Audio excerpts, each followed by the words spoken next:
Hey, real quick horror review here from a movie that I saw on Friday. It's the new Grudge. It's the remake of The Grudge. So I'm trying to think how many Grudge films there have been now because there was Ju-on, and then I think probably a sequel, even I'm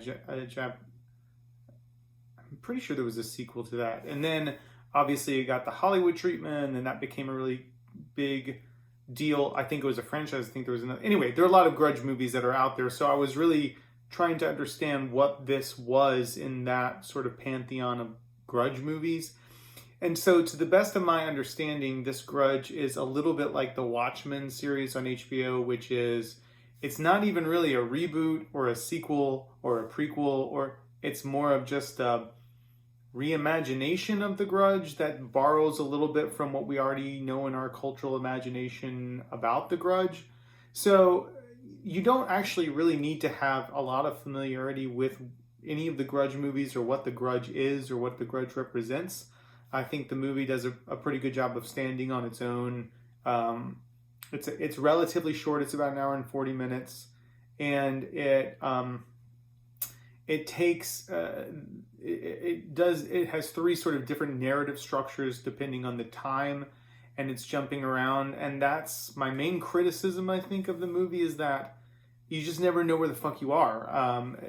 Occasionally it'll come up on screen and be like, this is 1970 or whatever, and then it'll be like, this is 2005, but it doesn't do that sometimes. And because a lot of the characters are interacting with each other across times, I mean, that's essentially, isn't that what ghost movies are? Is that it is one character from one time interacting with someone from another time?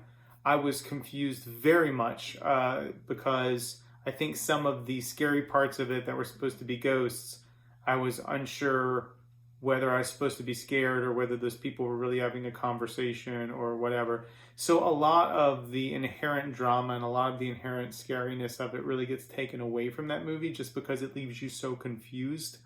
The acting is really weird. There are a lot of people who I think decided to make a character choice that was a one-note character choice. My voice is going to sound like this. I'm going to respond in this way, and it gets really boring watching them talk, which is a good part of the movie. Some of the scenes are really scary. Some of the scenes are pretty terrifying, and they do a really good job. I mean, by the time it reaches the end, when you're sort of 3/4 of the way through the movie. By the way, when you get 3/4 of the way through the movie, you're like, this is a terrible movie, and so you would be, within reason to turn it off. But if you don't, really, the last act of the movie is pretty good, and is pretty clever and interesting, and the ending is great. And so if you can kind of stick with it, The Grudge will pay off. But I also would not begrudge you turning it off there, 45 minutes into it, because you're like, well, I don't care what happens to any of these people. I don't know what time we're in right now.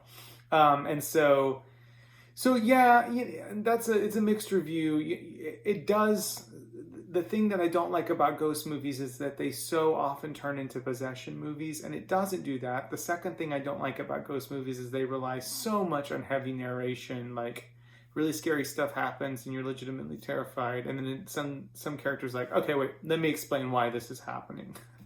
And it doesn't do that. So I mean, those are the two major faults of ghost movies. But I guess I can add another fault, which is like, tell me what time we're in right now, because otherwise I'm not going to be scared that this little girl that is dead in one timeline is alive in this timeline, but I don't know that. So it's good. It's a good rental if you don't have anything else to do. If you haven't seen the Grudge movies before, I wouldn't suggest starting with this one. I go back to Ju-on. I would go to the source. Even the remake, the Hollywood remake, is a little bit better than this one. But if you're a Grudge completist, and who are you? I guess me. Yeah, check it out.